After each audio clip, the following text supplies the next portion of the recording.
Halo semuanya, perkenalkan saya Napalis Vidasari dengan NPM 2506542556. Jadi pada kesempatan kali ini saya akan membahas sebuah fenomena sosial yang cukup memprihatinkan, yaitu meningkatnya jumlah perokok wanita di Indonesia. Bagi sebagian orang, merokok mungkin dianggap sebagai bentuk kebebasan, simbol modernisasi, bahkan ekspresi diri. Namun, dari sudut pandang kesehatan dan juga nilai sosial, fenomena ini justru dapat menunjukkan bahwa adanya penyimpangan perilaku yang dapat merugikan diri sendiri sekaligus mencederai norma masyarakat.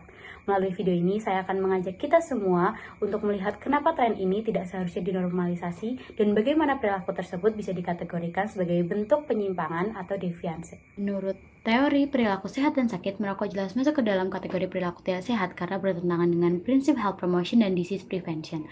Perilaku ini bukanlah simbol kemandirian, melainkan bentuk self-destruction behavior, yaitu reaksi terhadap stres, tekanan sosial, atau pengaruh lingkungan. Dalam konteks teori Lawrence Green, perilaku ini bisa masuk ke dalam faktor predisposisi.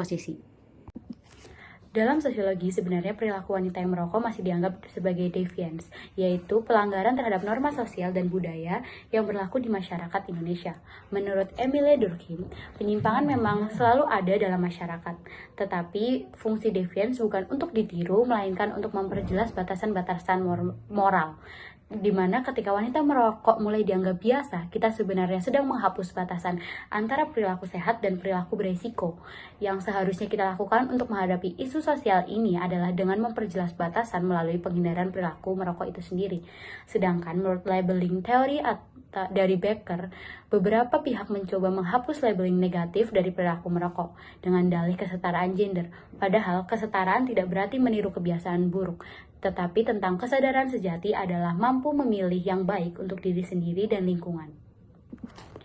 Kini merokok di media sosial dianggap sebagai gaya hidup modern. Inilah bentuk differential association, yaitu perilaku menyimpang dipelajari dari interaksi sosial.